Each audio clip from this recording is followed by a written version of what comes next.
Assalamualaikum guys, selamat datang di channel Spot Horror. Di video kali ini aku akan membawakan kelanjutan dari cerita sebelumnya tentang sebuah rumah angker dan kisah kelam di baliknya guys. Buat kalian yang belum nonton part satunya, link akan aku taruh di deskripsi. Dan langsung saja inilah dia kisah selengkapnya. Semua kejadian itu membuat Novi harus bangun terlambat. Tergesa dalam menyiapkan bekal untuk ke kampus. Tertinggal oleh Rida dan Lina yang telah lebih dulu berangkat. Menjelang sore hari, nafas lega terdengus keluar dari bibir dan penciuman Novi. Mendapati Rida telah berada di rumah. Sedang Lina, dirinya tahu bila dia paling sibuk oleh karena jurusan yang diambil mewajibkan waktu lebih banyak. Berbasa-basi sejenak, Novi meninggalkan Rida sendiri di teras, menuju kamar sebentar. Kemudian keluar melangkah ke kamar mandi. Sekira bangun ingin mengguyur tubuh penatnya, tiba-tiba Novi dikagetkan dengan aroma wangi kembang Kamboja yang hadir seperti berasal dari belakangnya. Seketika tangannya urung menggayung air bening dari bak mandi berlapis keramik berwarna hijau. Novi memilih berpaling untuk sekedar memastikan. Tetapi kosong. Tak ada apapun kecuali pintu yang tertutup rapat. Membuat Novi kembali kepada niatan membasuhkan air kepada tubuhnya. Hingga sampai pada gayungan terakhir, Novi tak lagi membawi wewangian khas kembang kuburan. Namun saat dia akan beranjak keluar, dari dalam bak mandi tercium bau amis darah yang sangat menyengat. Tak percaya begitu saja tangan Novi lalu menyentuh air di dalam bak. Hampir saja Novi terjatuh setelah tubuhnya terhuyung mundur.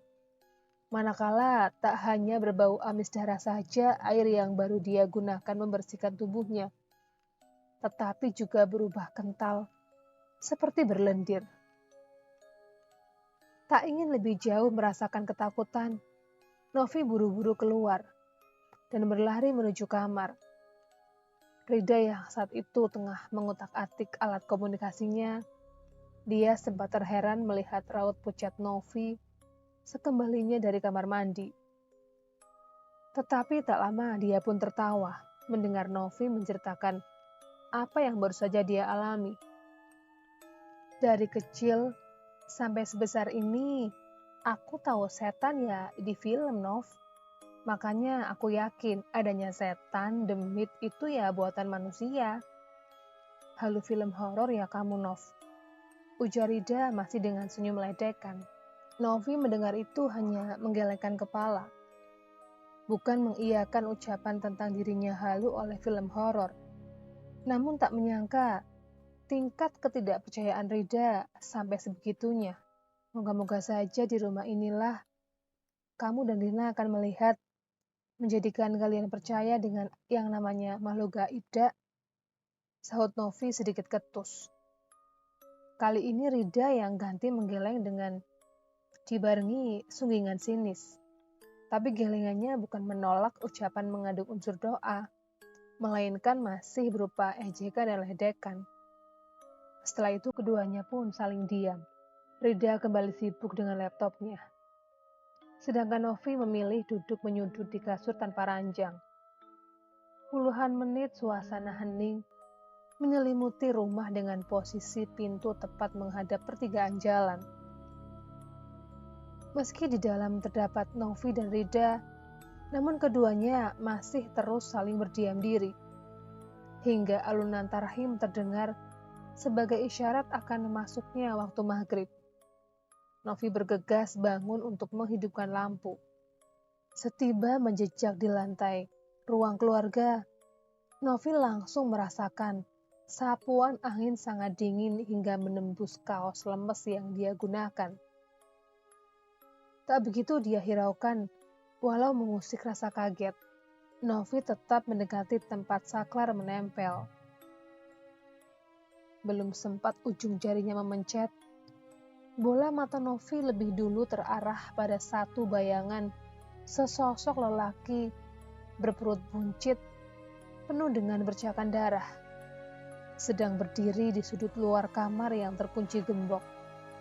Tak menunggu lagi, Novi pun segera menekan telunjuknya, berharap bisa segera melihat jelas sesosok itu.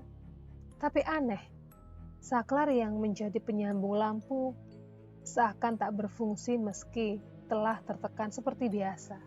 Hal itu langsung membuat kepanikan merundung Novi. Apalagi sosok itu dari keremangan terlihat melotot, seakan ingin menerkam Novi.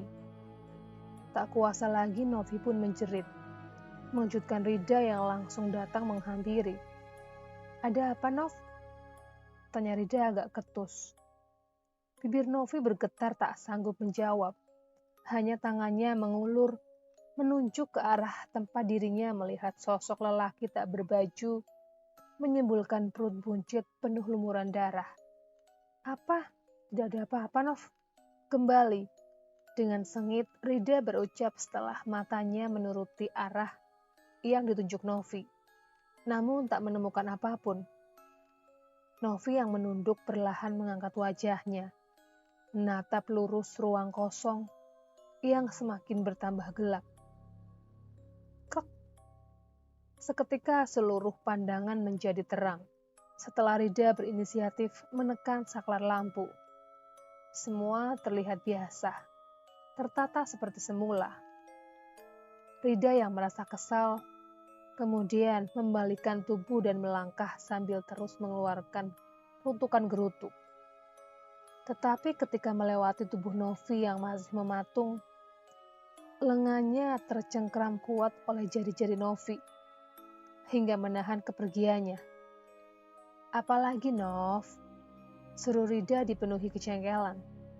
Namun kali ini berselang beberapa detik setelah tangan Novi untuk kedua kalinya menunjuk arah lantai, Rida terdiam. Matanya melebar seakan ingin memperjelas pandangannya pada bekas tapak kaki tergambar lengkap oleh bercakan darah.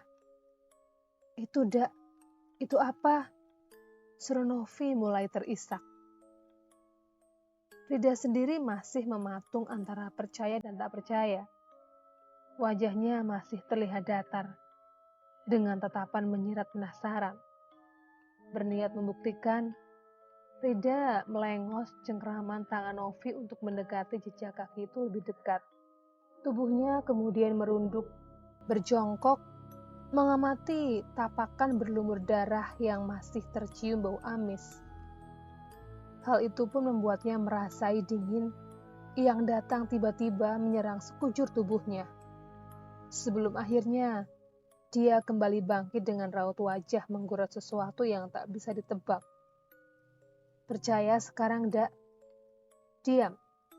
Lagi-lagi yang bisa dilakukan Rida sampai beberapa lama. "Kita harus pindah dari sini, Dak," sambung Novi masih diiring isakan. "Tenang dulu, Nov. Nanti ini kita bicarakan. Nunggu Lina pulang," jawab Rida pelan. Baru saja bibir Rida terkatup. Dari depan terdengar ketukan keras di pintu berulang-ulang. Sejenak membuat keduanya terperanjat, sebelum Rida yang mengalah untuk bangkit, berjalan ke depan. Di saat yang bersamaan, mata Rida melirik ke lantai.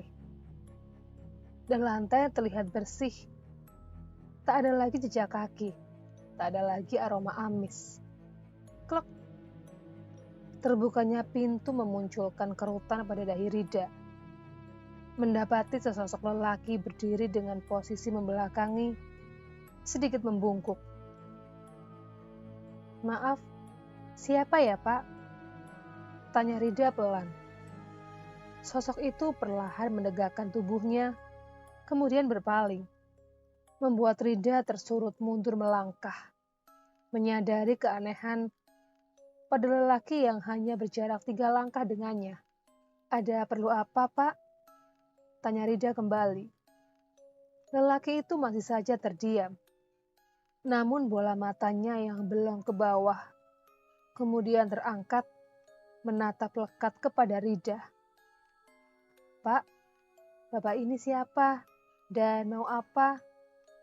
Mengeras kali ini suara Rida, oleh karena kecemasan yang mulai menggelayuti. Namun lelaki bertubuh gempal dengan perut membuncit itu tetap tak bergeming, bahkan semakin menajamkan matanya. "Ya sudah Pak, saya mau ke dalam."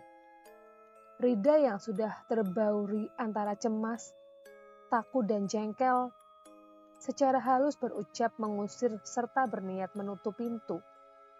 Tetapi belum sempat tangannya menyentuh handle, lelaki berwajah pucat pasi itu tiba-tiba menggedekkan kepalanya sambil berkata, "Pergilah dari sini, pergi, pergi, pergi." Suara lelaki itu lirih dan serak, seakan tenggorokannya tersumpal oleh sesuatu. Dari nafas yang terhembus, aroma sangat amis terkandung menyesak dada Rida. Setelah mengucapkan kalimat itu, lelaki yang hanya bercelana jeans tanpa penutup bagian atas membalikkan tubuh dan berlalu. Namun dia melangkah bukan keluar dari halaman, tetapi menuju sisi kiri rumah. Rida yang masih merasakan mual pada perutnya segera menutup pintu. Melangkah cepat menuju belakang, tapi tertahan oleh sosok Novi yang berdiri gemetar di samping pintu kamar. "Yang kamu temui tadi, itu yang aku lihat di sudut sana. Maksudmu itu tadi berarti..." Belum sempat Rida menyelesaikan ucapannya, satu jeritan melengking menyentak dalam rumah itu, membuat keduanya terjingkat. Seraya bersama melempar wajah ke arah belakang, tepatnya di kamar mandi. Beberapa kali lolongan menyayat suara wanita itu berulang, dan pada tiap-tiap jeritannya selalu terjeda oleh suara seperti benda terjatuh ke dalam air, menimbulkan gelombang gebyuran yang keras. Belum sempat berkurang ketegangan yang tercentang pada wajah Rida dan Novi, tak lama harus kembali menguap kuat. Manakala dari kamar yang ditempati Lina, suara gedoran keras ikut meramaikan suasana malam di rumah itu. Tubuh keduanya tak luput seketika melemah dan dingin, gemetar, dan saling merapat. Prak! Tak lagi berdaya, tak juga mampu mengeluarkan suara, Rida dan Novi hanya pasrah menyaksikan gebrakan pintu kamar terbuka paksa, memunculkan bocah kecil berambut sedikit keriting berlari keluar dari kamar menuju ke kamar mandi. Setelah anak perempuan berumur sekitar 8 tahunan itu masuk, Rida dan Novi tak lama mendengar suaranya ikut menjerit, memohon-mohon ampun serta belas kasihan. Detik berikutnya, keheningan menghimpit ketakutan Rida dan Novi. Namun hanya beberapa puluh detik saja, lalu kembali terkerek oleh pemandangan menghampar kesadisan, di mana dari dalam kamar mandi terlihat seorang lelaki berperut buncit tak berbaju keluar sambil menyeret dua tubuh sekaligus dalam keadaan berlumuran darah. Lelaki bertubuh gembal itu terus menyeret menuju ke kamar yang dihuni Lina. Tak peduli dengan ceceran darah membercak mengotori lantai, juga tangisan merintih lirih dari bibir seorang wanita berusia 30-an tahun dan bocah bertubuh kurus yang dia seret. Tak berhenti itu saja. Setelah masuk ke dalam, lagi-lagi terdengar suara benturan di tembok hingga beberapa kali. Kemudian lengkingan keras serentak membahana. Dari suara wanita dan bocah itu menutup keriuhan menjadi keheningan setelahnya. Novi dan Rida yang tak terlukis lagi ketakutannya tersimpuh di lantai. Nafas keduanya tersengal di samping tubuh yang basah oleh keringat. Setelah menyaksikan kejadian, seolah sangat nyata di hadapan mereka. "Dak, Nov, kenapa bersimpu di situ?" Lina yang baru saja pulang terkejut melihat kedua temannya terduduk dengan wajah basah pucat pasi. Kemudian dengan cepat, dia memapah bergantian antara Rida dan Novi, membawanya ke dalam kamar. Novi sadar jika kedua temannya itu tidak main-main. "Rida, Novi, kalian kenapa?" Bingung, panik. Saat itu Lina yang tak berhasil menyadarkan kedua sahabatnya. Segala cara telah dirinya lakukan, mulai dari memanggil, mengguncang, namun tetap saja tak mampu membuat Rida dan Novi membuka mata. Dalam suasana kecemasan, Lina yang teringat sesuatu segera bergegas menuju ke kamarnya, mengobrak-abrik tasnya, mencari sesuatu yang dirasa bisa untuk menolong temannya. Setelah teracak-acak, akhirnya Lina menemukan sesuatu yang dia cari. Sebotol kecil minyak cap kapak, menumbuhkan harapan agar Rida dan Novi segera siuman. Tetapi belum sempat kakinya keluar dari lantai kamar yang ditempatinya, matanya tiba-tiba melolong tajam, tertuju pada lelehan darah menempel di tembok, bersama dua tubuh di bawahnya dalam keadaan mengerikan. Dua tubuh dari seorang wanita muda dan seorang bocah itu dipenuhi lumuran darah. Kedua bola matanya melotot, serta bagian kepala atas remuk mengelupas, menyisakan warna putih dari tulang-tulang batok kepalanya. Lina yang sudah gemetar dan tak sanggup untuk melihatnya, perlahan mundur setapak demi setapak hingga sampai di ambang pintu.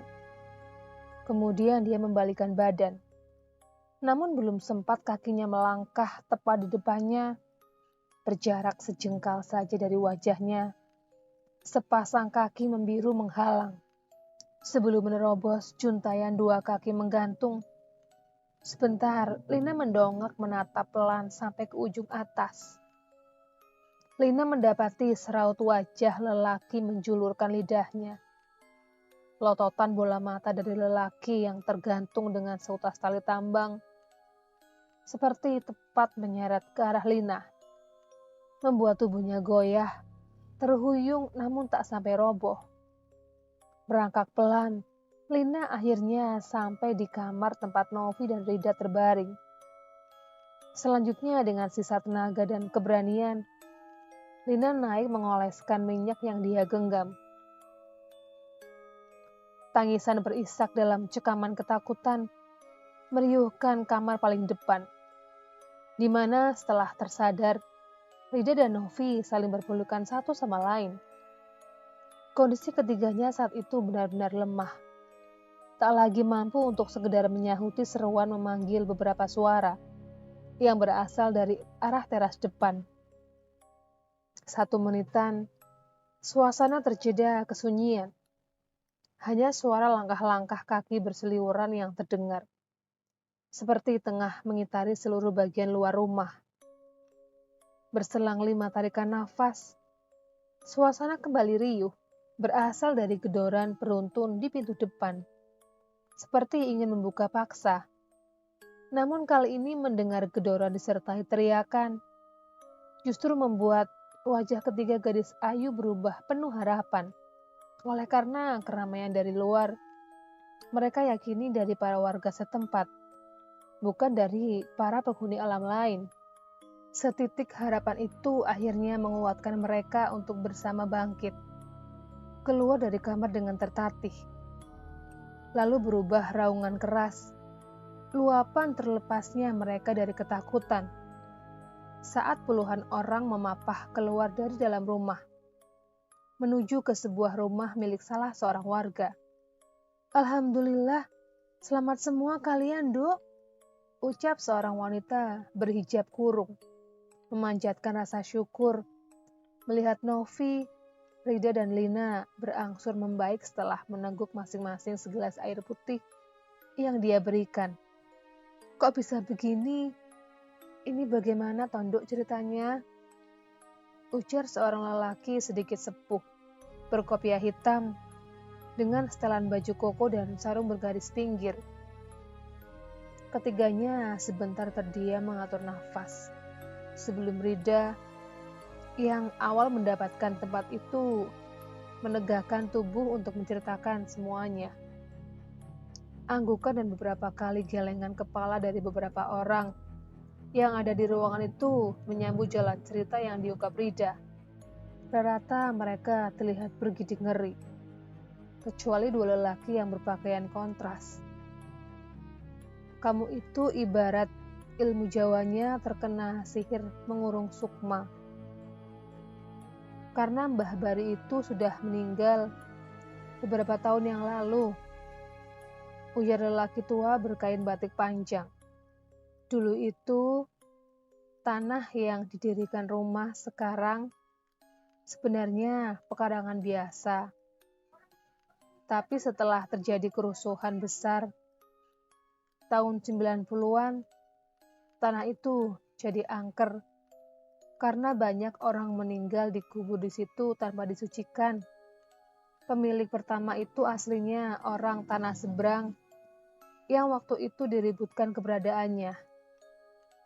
Karena semua keluarganya ikut jadi korban penganiayaan hingga meninggal. Akhirnya tanah itu diambil pihak desa. Kemudian dijual kepada orang tuanya Bari. Terus diberikan ke Pak Bari. Dan didirikanlah rumah praktek pengobatan awal-awalnya. Sambung lelaki jangkung yang dikenal sesepuh di desa itu. Artinya memang Bari itu dukun dulunya, Mbah. Tanya salah seorang dari beberapa warga yang ikut berkumpul. Pertamanya ya dukun pengobatan. Lama-lama buka praktek penggandaan uang. Makanya yang datang waktu itu tamu dari jauh rata-rata. Tapi karena Bari itu hanya dukun obat, akhirnya dia melakukan apa saja ketika dikejar para pasien yang sudah terlanjur setor uang banyak. Salah satunya yang jadi korban, yang mengganggu Dodo ini. Waktu itu saat Bari ditangkap polisi, seingatku ada 7 orang yang dikubur di dalam rumahnya. 1 anak kecil, 2 perempuan, 4 lelaki. Itu yang satu keluarga meninggalnya karena si suami dibohongi, disuruh membunuh anak dan istrinya. Bilangnya untuk syarat ya waktu itu ikut ke situ. Setelahnya si suami ini digantung di pintu. Makanya sampai sekarang tidak ada orang yang mau membeli, walaupun murah. Pertama, angker, karena banyak nyawa yang terkubur. Kedua, karena menghadap pertigaan tepat. Penglihatanmu rumah itu bersih, Nduk. Tapi setelah ini, besok, kamu lihat kembali. Akan tahu aslinya. Kalau sekarang, yang memiliki rumah itu siapa, Mbah? Terus Bari meninggalnya, tanya lelaki berkopiah yang tak lain sang tuan rumah. Suami dari wanita berhijab yang mendampingi Rida, Lina dan Novi. Sekarang yang memiliki adiknya Bari, tapi orangnya sudah pindah jauh setelah Bari meninggal di penjara. Bari itu tidak beristri, jadi tidak mempunyai anak keturunan. Semua orang yang mendengar itu terdiam, tertegun, meresapi cerita ngeri di balik rumah pertigaan yang hanya mereka dengar sekedar angker, tanpa tahu sejarah kelam di balik keangkeran itu sendiri. Untung, Dok, tadi kok mas-mas ini mendengar suara kalian menjerit, ujar wanita berhijab sambil mengusap kepala Novi yang duduk tepat di sampingnya. Kami ini mengira kalau 3 cewek ini sedang KKN, Makanya tidak berani menghampiri waktu pertama tahu menempati rumah itu, sahut salah satu pria muda yang ikut menyelamatkan Novi dan dua temannya. Obrolan panjang lebar masih sekitaran rumah pertolongan itu terus berlanjut hingga larut malam. Walau tanpa Novi, Rida dan Lina. Ketiganya mengiring wanita berhijab untuk menuju sebuah kamar, merasai ketenangan setelah tercekam ketakutan yang luar biasa oleh suatu kejadian yang bakal membekas seumur hidup ketiganya. Dan cerita pun berakhir. Demikianlah kisah kelam di balik rumah angker yang ternyata posisinya tepat di depan jalan, alias rumah tusuk sate. Buat kalian yang suka dengan channel ini, jangan lupa untuk menekan tombol like, subscribe, nyalakan loncengnya, dan jangan lupa share ke sosial media kalian. Sekian dulu video kali ini, ketemu lagi di video berikutnya. Assalamualaikum.